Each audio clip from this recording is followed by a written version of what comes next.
Hello all, I Zatin welcomes you all to our YouTube channel A to Z Softtech. Here you will get educational videos related to NCRT subjects and technical subjects based on computer science. If you find our videos helpful to you, please like and share the videos, do subscribe the channel and hit the bell icon to get updates about new videos. To get more clarity on the topic, watch the video till the end. You can reach to us using our email, WhatsApp and Telegram channel. The link is provided in the description box below the video. You can find our video using hashtag Zatinsa, hashtag A to Z Softtech. Now, let's start with the topic. Instruction flow and data flow along with the interfacing devices, ये हमारा आज का topic है। Okay, सबसे पहले हम discuss कर रहे हैं instruction flow and data flow. Instruction flow का मतलब क्या होता है? इंस्ट्रक्शन कैसे एग्जीक्यूट होगी। इंस्ट्रक्शन एग्जीक्यूट होने के लिए कंप्लीट एक इंस्ट्रक्शन साइकिल लगेगा। एक इंस्ट्रक्शन साइकिल लगने का मतलब क्या है? फेच, डिकोड, एग्जीक्यूट, तीन फेज होंगे। फेच का मतलब क्या है? इंस्ट्रक्शन को मेमोरी से रीड करना। एक इंस्ट्रक्शन है add B and C, means B और सी को ऐड करना है। तो सबसे पहले ये चेक करेंगे कि ऐड बी सी ये इंस्ट्रक्शन लिखी कहाँ हुई है। जहां मेमोरी में लिखी हुई है वहां से इसको रीड करोगे, यानी कि फेच करोगे। इंस्ट्रक्शन मिलती है इंस्ट्रक्शन रजिस्टर में, दैट्स वाई जो फेच पार्ट है वो रजिस्टर्स पर होता है। ओके, उसके बाद हमारा एएलयू इस ऑपरेशन को परफॉर्म करने के लायक है भी या नहीं। Okay, means ALU can perform this operation और नॉट। ये कैसे पता लगेगा? जब तक आप उस ऑपरेशन के बारे में नहीं देखोगे। और ऑपरेशन के बारे में कब पता लगता है? At decode cycle. तो डिकोड कहाँ एग्जीक्यूट होता है? डिकोड फेज मीन्स वो ALU में एग्जीक्यूट होता है। एक इंस्ट्रक्शन साइकिल में तीन अलग अलग फेजेस होते हैं। कौन सा फेज किस कंपोनेंट पर एग्जीक्यूट होता है, किस कंपोनेंट पर जो है परफॉर्म होता है, वो बता रहा हूं मैं आपको। कि फेच साइकिल जो है वो रजिस्टर्स में रहेगा, डिकोड साइकिल जो है वो ALU पे रहेगा, और एग्जीक्यूट साइकिल जो है वो मेमोरी पर रहेगा। मेमोरी पर क्यों रहेगा? एग्जीक्यूशन मतलब अब आपके पास पता है कि एडिशन ऑपरेशन है, हाँ ALU कर सकता है। इंस्ट्रक्शन आपने पहले ही रीड कर ली। अब जब तक आप ऐड करने के लिए बी और सी ऑपरेंड्स को मेमोरी से रीड ही नहीं करोगे, तब तक वो एग्जीक्यूट नहीं होगी। So execution takes place at the memory end. Is that clear to everyone? Next is interfacing devices. Interfacing is a unit which is behave like a bridge. Which behaves like a bridge means दो parts को A और B, दो अलग अलग units हैं, उनको जोड़ने के लिए जिस इंटरमीडिएटर की जरूरत होती है, that intermediator is known as interfacing device और interfacing unit. Okay, so interfacing device या इंटरफेसिंग यूनिट वो होता क्या है? वो भी एक सेमीकंडक्टर चिप्स होती है। मीन सेमीकंडक्टर चिप का मतलब क्या है? ये भी एक तरह का इलेक्ट्रॉनिक सर्किट ही होता है। Okay, that is use to connect the peripherals to the bus system. Bus system मतलब जो आपका data bus, control bus, address bus, mean जो आपका प्रोसेसर है, प्रोसेसिंग यूनिट को कनेक्ट करने के लिए किसके साथ? पेरिफेरल के साथ। जिस मीडियोकर की जरूरत रहती है, जिस इंटरमीडिएटर की जरूरत रहती है, that is known as interfacing device. So there are several types of interfacing devices. Few of them will study over here, like tri-state buffer या tri-state devices, buffer, decoder, encoder and D flip flop यानी कि latch, इसको latch भी कहते हैं। ये devices हैं जो हम यहाँ पर अभी स्टडी करेंगे। First of all try-state device. अभी तक आपने जितनी भी डिवाइसेस पढ़ी हैं, जितने भी इलेक्ट्रॉनिक सर्किट पढ़े हैं, जो भी कुछ पढ़ा है, उसमें क्या पढ़ी है? दो चीजें पढ़ी है, binary logic, logic 0, logic 1। Okay, but tri-state means there are three logic. Tri stands for three, so there are three different logics: logic 1, logic 0 and high impedance state. High impedance state का मतलब क्या होता है? Highest resistance. It means an open circuit which is not at all connected. जो third signal है ये high impedance. Okay, this third signal जो high impedance वाला स्टेट है, this is known as enable line. और ओके, जो third line है इसको इनेबल लाइन कहते हैं। लाइक दिस, एक तो इनपुट है आपके पास, एक आउटपुट है, और एक आपके पास इनेबल है। नो, 0, 1 और हाई इम्पीडेंस ये कैसे काम करता है? देखिए, अगर आपने इसमें इनपुट पे 0 प्रोवाइड किया, इनपुट पर 0 प्रोवाइड किया, यहाँ आगे इन्वर्टर लगा हुआ है, तो ये 0 को 1 कर देगा। 1 दिया तो 1 को ये 0 कर देगा। यानी कि 0 से 1, 1 से 0 तो हमने ऑप्ट कर लिया। अब हाई इंपेडेंस कैसे आएगा? अगर ये सर्किट जो इनेबल पिन के साथ कनेक्टेड है, इनेबल का मतलब क्या है? कनेक्शन। अगर आप इनेबल पिन को ऑफ कर दो, ओके, यानी कि अगर मैं सर्किट में से पावर ही हटा दूं फॉर एग्जांपल, तो पावर हटाने से क्या होगा? वो पर्टिकुलर सर्किट ब्रेक हो जाएगा, एग्जीक्यूशन तो नहीं होगी। अगर सर्किट ब्रेक हो रहा है, ओपन सर्किट है, that means it is in a high impedance state. Okay, when this line is activated, जब इनेबल एक्टिवेट होता है यानी कि कनेक्टेड होता है, तो tri state device function like any other ordinary logic device 0 1 1 0, okay, and when it is disabled means open circuit, then it will goes into a high impedance state, means circuit open हो जाता है। जो connection established है means connected है, वो हट गया तो अब ये open हो गया, ना तो 0 है ना 1 है, ये off है। Now the difference between active high and active low, देखिए इनेबल पिन में यहाँ पर कोई इन्वर्टर नहीं लगा हुआ है, यहाँ पर इन्वर्टर लगा हुआ है। इसका मतलब अगर मैं इसको 1 दूंगा ये तब काम करेगा। इस केस में अगर यहाँ 1 आएगा तो ये 0 कर देगा और 0 पर ये काम नहीं करेगा। It means active low signals are those signals, listen carefully, active low signals are those signals which works on 0। Enable पर अब 0 आएगा तब ये काम करेगा। इस केस में इनेबल पर 1 आएगा तो ये काम करेगा। मींस जब किसी सिग्नल को 1 करने से एग्जीक्यूशन होती है, दैट मींस एक्टिव हाई। अगर किसी सिग्नल पर 0 अप्लाई करने से एग्जीक्यूशन होता है, it means active low. Next is buffer. Buffer is used for single input single output. जैसा इनपुट लिया वैसा ही आगे आउटपुट देना है। बफर को हम कहते हैं टेम्पररी स्टोरेज। टेम्पररी स्टोरेज का मतलब क्या होता है? वो कुछ देर डेटा को अपने पास होल्ड करता है और फिर आगे बढ़ा देता है। जब कुछ देर डेटा को अपने पास होल्ड करके आगे बढ़ाता है, इट मींस वो डिले इंट्रोड्यूस करता है। So buffer is use for propagation delay, पहली बात। दूसरा, बफर क्या करता है? जैसा इनपुट लेता है वैसा ही देता है, कुछ भी चेंजेस नहीं आते। It simply passes its input unchanged to the output. जो इनपुट था वही आउटपुट पर ट्रांसफर किया है। In real world circuit, a buffer can be used to amplify a signal if its current is too weak.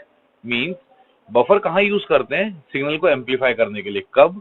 जब उसका current, signal का जो करंट है वो वीक होता है। सिग्नल का करंट वीक होने का मतलब क्या है? अगर सिग्नल का करंट वीक है, इट मींस उसके अंदर जो स्ट्रेंथ है वो कम है। कम को इंक्रीज करना है। इंक्रीज करने का मतलब क्या है? उसको बढ़ाना है। और क्यों बढ़ाना है उसको? सिग्नल को एम्पलीफाई क्यों करना है? सो दैट कि हमारी जो इन्फॉर्मेशन है वो लॉस ना हो, इन्फॉर्मेशन लॉस ना हो। ठीक है, क्लियर हुआ? Next is Boolean logic simulator में क्या होता है? Buffer is mainly use to increase the propagation delay. Propagation delay का मतलब क्या होता है? एक डिवाइस से डिवाइस ए से डिवाइस एन तक अगर आपका कोई डेटा ट्रेवल हो रहा है, तो वो जो डेटा है वो कितनी देर में ट्रेवल होगा? अगर ऐसा तो हो नहीं सकता कि आपने यहाँ से डेटा सेंड किया और वहां पर सेम टाइम पर डेटा पहुंच जाए। नेटवर्क की अपनी कुछ लिमिटेशंस है, बैंडविड्थ है, उसके हिसाब से ही आपका डेटा ट्रेवल करेगा। प्रोपागेशन डिले का मतलब क्या होता है? जब बस कोई भी डेटा ट्रांसपोर्ट करती है तो बस के साथ उस डेटा को थोड़ी देर ज्यादा जो है टाइम लगता है, that is known as delay और प्रोपागेशन डिले। ए से डेटा सेंड किया और बी तक डेटा पहुंचा, इसके बीच में जो टाइम कंज्यूम हो रहा है that is known as propagation delay. A से बी तक पहुंचने में जो टाइम लग रहा है that is propagation delay. Next is decoder.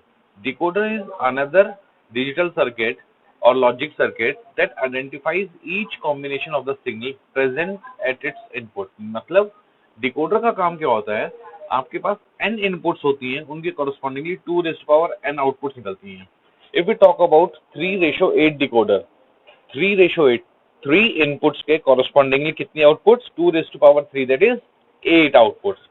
3 inputs के correspondingly 8 आउटपुट्स मींस आपके पास जो n इनपुट्स है उनसे पॉसिबल कितने कॉम्बिनेशंस हैं, उनसे पॉसिबल कितनी इंफॉर्मेशन है जो मैक्सिमम हो सकती है। तो हर एक कॉम्बिनेशन को आइडेंटिफाई करता है डिकोडर। हर एक कॉम्बिनेशन को डिकोडर आइडेंटिफाई करता है और वो हर एक कॉम्बिनेशन जो है वो आउटपुट में मिलता है। ठीक है, it डिकोड्स encoded signals, so that the original information can be retrieved। Decoder, decoder का मतलब डिकोड करना है। डिकोड क्या होगा? जो एनकोड हुआ है। ओके, और एनकोड मतलब जो भी आपकी ओरिजिनल इंफॉर्मेशन है उसको आपने एनकोड किया। एनकोड करने का मतलब क्या है? उसको आपने रैप अप किया किसी और फॉर्मेट में। ठीक है, अब उसकी जो रैपिंग अप की है एनकोडिंग में, डिकोडिंग क्या करेगा? उस रैपिंग अप को अंडू करेगा। अंडू करने का मतलब है उसको वापस ओरिजिनल फॉर्म में कन्वर्ट करेगा।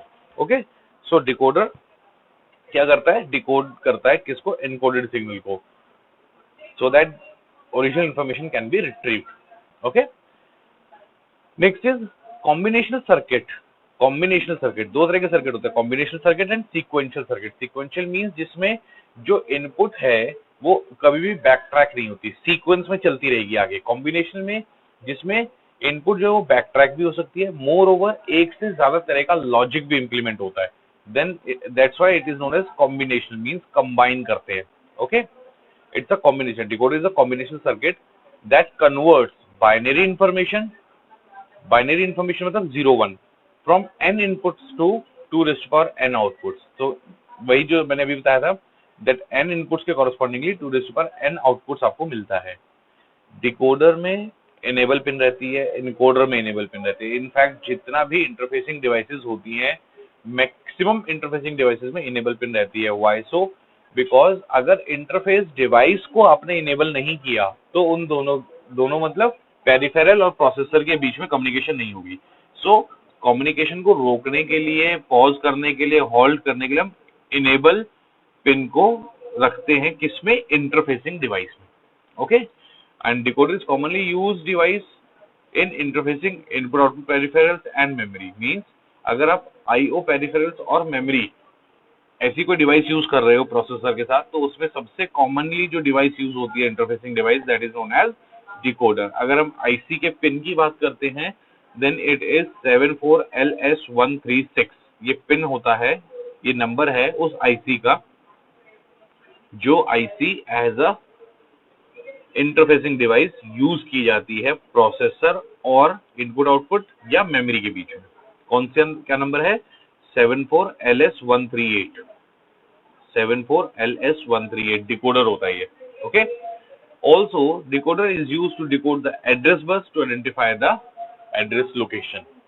डिकोडर का क्या यूज होता है? वो एड्रेस बस को भी डिकोड करता है। एड्रेस बस को डिकोड करने का मतलब क्या है?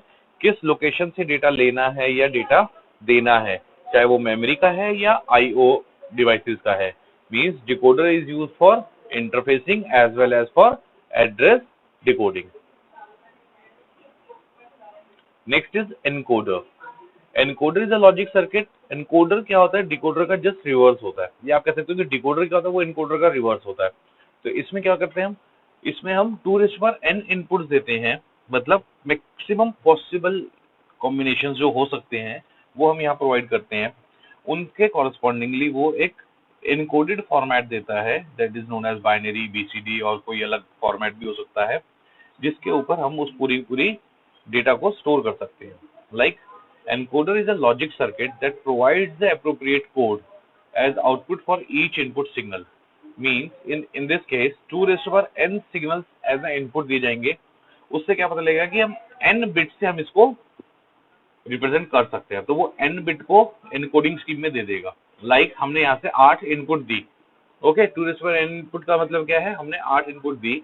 8 इनपुट एनकोडर क्या चेक करेगा? इन 8 इनपुट्स में अगर इन इनपुट्स को मैं 3 बिट से रिप्रेजेंट करूं तो हो सकता है, तो आउटपुट में वो 3 बिट दिखा देगा कि 3 बिट्स आएंगी, 3 बिट से आप 8 कॉम्बिनेशन बना सकते हो। अब ये इनकोडेड जो 3 बिट्स हैं, मींस इनकी वैल्यूज चेंज हो सकती है। 0 0 0 से 1 1 1 तक कोई भी वैल्यूज आ सकती है जो n आउटपुट्स यहाँ आएंगी। इट मींस 8 को एनकोड करके हमने सम अप कर दिया, रैप अप कर दिया, किसमें? 3 में। डिकोडर का काम क्या है? अब वो उन 3 से वापस 8 बनाएगा, यानी कि उस रैपिंग अप को अंडू करेगा। Okay, encoders are sometimes called priority encoders. Encoders दो तरह के होते हैं, तो नॉर्मल जैसे इनकोडर हम बोल रहे हैं इनकोडर या नॉर्मल इनकोडर, दूसरा क्या है? Priority encoder. प्रायोरिटी इनकोडर क्या होगा? Which works on the priority. Means अगर 2 इनपुट्स आ रही हैं at the same time, there are 2 input, तो इन दोनों में से कौन सी इनपुट रिसीव करनी है या कौन सी इनपुट को एग्जीक्यूशन में प्रोसेस करना है। सो वो डिपेंड करेगा किस पर, प्रायोरिटी पर, and it can resolve the problem of simultaneous input. Simultaneous मतलब एक साथ एक टाइम पर अगर दो इनपुट्स आ रही हैं तो। Okay, next is encoders are used commonly with keyboards. Why keyboards? Because keyboards में आपके पास number of keys जो है बहुत ज्यादा होती है, around 84 और 100 keys are there in the keyboard. So एक साथ अगर एक से ज्यादा की प्रेस हो रही है, एक साथ एक से ज्यादा की प्रेस हो रही है तो क्या होगा, प्रायोरिटी इनकोडर का काम होगा दोनों में से कौन सी की प्रेस पहले हुई, अगर पता लग रहा है तो ठीक है, अदरवाइज दोनों को ही डिस्कार्ड कर देगा। ओके, तो इनकोडर क्या करेगा, जब भी कोई की प्रेस हो रही है तो उसके कॉरेस्पॉन्डिंगली बाइनरी कोड होगा जो डेटा बस में लिखा जाएगा। फॉर एग्जांपल 1 है, 10 है, 001 है, 110 है, जो भी है, हर एक की के कॉरेस्पॉन्डिंगली कोड होगा। तभी अगर आप कीबोर्ड में ऊपर की तरफ से कोई की चेंज कर देते हो तो उसका इम्पैक्ट नहीं पड़ता। आप जब भी वो की प्रेस करोगे, नहीं भी प्रेस करोगे, आप एफ की जगह एच लिख दो, एच की जगह सी लिख दो, उससे कोई फर्क नहीं पड़ेगा, बिकॉज बैक एंड पर जो कोड लिखना है वो तो वही रहेगा, वो चेंज नहीं हो रहा। अगर आप बैक एंड का कोड चेंज कर दो तब इनपुट चेंज होगी कीबोर्ड की। ठीक है, see the diagram of encoder, 2n inputs, so only n outputs are there. Last is D flip flop, यानी कि latched and clock. Latched and clock का मतलब क्या होता है, लैच क्या होता है, सबसे पहले वो देखिए। Latch is commonly use to interface output devices. Input device में हम कीबोर्ड में इनकोडर डिकोडर ये यूज कर रहे थे, लैच को यूज करते हैं हम आउटपुट के केस में। When the processor, MPU means micro processing unit, sends an output, data are available on the data bus. Data bus में डेटा अवेलेबल है। अब जो डेटा अवेलेबल है वो कुछ देर के लिए अवेलेबल होगा, ऐसा नहीं कि हमेशा ऑल टाइम डेटा वहां रहेगा। तो वहां से डेटा उठेगा और वो कहाँ चला जाएगा, लैच में। ओके, अनटिल अनलेस वो आउटपुट डिवाइस तक पूरा डेटा नहीं पहुंचता तो डेटा बस से डेटा कहाँ जाएगा, लैच में, और लैच से फिर क्या कहाँ जाएगा, आउटपुट डिवाइस में। So latch is also a kind of a buffer or a temporary storage. Latch is also kind of buffer or a temporary storage. Flip flop को हम latch कहते हैं। और flip flop is a latch. Flip flop कह लो या latch कह लो, one and same thing. इसका काम क्या होता है, इसका काम भी टेम्पररी स्टोरेज है। देखो इंटरफेस क्या करता है, इंटरफेस बेसिकली क्या है, जब ए से बी के बीच में आप कोई ब्रिज लगा रहे हो, नॉर्मल अगर आप किसी ब्रिज की बात करते हो, आप ए पॉइंट से चले बी पॉइंट तक पहुंचने से पहले you will be on that particular bridge, so that bridge is holding you. Okay, वो पुल बेसिकली क्या कर रहा है, वो आपको होल्ड कर रहा है थोड़ी देर के लिए, मतलब वो आपको स्टोरेज दे रहा है, स्पेस दे रहा है, तभी तो आप उसके ऊपर खड़े होकर एक पॉइंट से दूसरे पॉइंट तक जा पा रहे हो। सो इंटरफेसिंग डिवाइस का मतलब क्या है, वो आपको एक इंटरमीडिएट, एक टेम्परेरी स्टोरेज देगी। सो हमने यहाँ पर हर वो डिवाइस पढ़ी है जिसमें हमारे को बीच में कुछ देर के लिए स्पेस मिलता है, चाहे वो बफर है, चाहे वो आपका एनकोडर है, डिकोडर है, लैच है, ट्राई स्टेट बफर है, कुछ भी है, वो सिर्फ वही काम कर रहा है, क्या, आपको थोड़ी देर के लिए टेम्परेरी स्टोरेज प्रोवाइड कर रहा है। ओके, फ्लिप फ्लॉप का भी यही काम होता है, फ्लिप फ्लॉप भी एक स्टोरेज प्रोवाइड करता है बिट की, कंबाइन करोगे तो उससे रजिस्टर बन जाता है। ओके, सो फ्लिप फ्लॉप और latch is a circuit that has two stable states, previous state, current state, Q bar, and can be use to store state information. State information भी store करते हैं। Flip flops आपने जो है architecture में पढ़ा होगा, एक्सपेरिमेंट भी किया होगा। इन केस ऑफ लैच, लैच पे क्या होता है, इनेबल सिग्नल रहता है। इनेबल सिग्नल क्या होता है, मैंने पहले भी बताया था, हर एक इंटरफेसिंग यूनिट में हम इनेबल सिग्नल रखते हैं। इनेबल सिग्नल का इम्पैक्ट ये रहता है कि आपको इंटरफेसिंग जब करनी है तब आपने इनेबल को ऑन कर दिया, यानी कि एक्टिवेट कर दिया। जब आपको इंटरफेसिंग नहीं करनी है, आपने इनेबल को बंद कर दिया, यानी कि डीएक्टिवेट कर दिया। Okay, so this enable signal is high. जब तक इनेबल सिग्नल हाई नहीं होगा तब तक ये काम नहीं करेगा। The output changes according to the input. So latch के केस में क्या होगा, जब इनपुट इनेबल सिग्नल पर इनपुट आ गई मतलब वो ऑन हो गया, तो आउटपुट आएगी। आउटपुट किस पर डिपेंड करेगी, इनपुट पर। Like this first diagram. Okay, input आ रही है, क्लॉक आ रहा है, इनपुट के कॉरेस्पॉन्डिंगली आपको क्यू से आउटपुट मिल रही है। This is the latch. But in case of positive triggered flip flop, positive triggered flip flop क्या होता है, जिस फ्लिप फ्लॉप में कॉमन सिंक्रोनाइज क्लॉक हो प्लस एक पॉजिटिव क्लॉक के ऊपर ही वो काम कर रहा है, that is known as positive edge triggered flip flop. इसमें जो आउटपुट है वो डिपेंड करती है पॉजिटिव एज पर। जब आपके पास पॉजिटिव एज होगा सिर्फ तभी आउटपुट आएगी, अदरवाइज आउटपुट नहीं आएगी।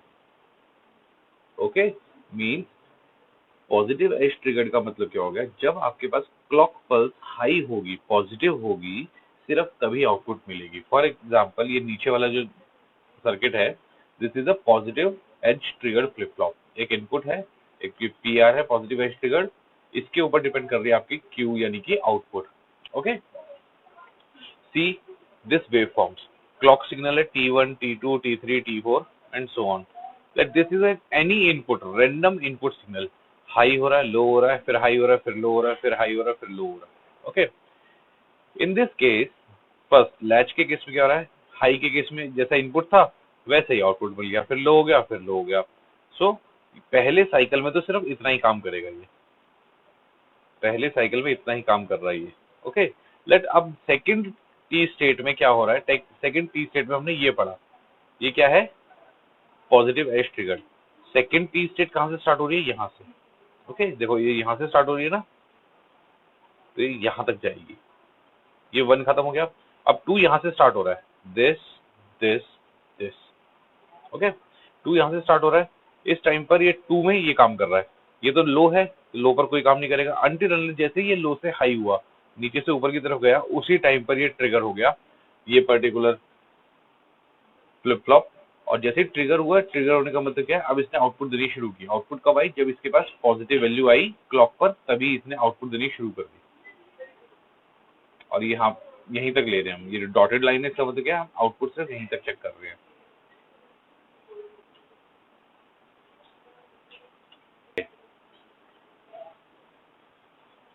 These are the references. I refer Ramesh's Gonka book for making this lecture. Thank you everyone.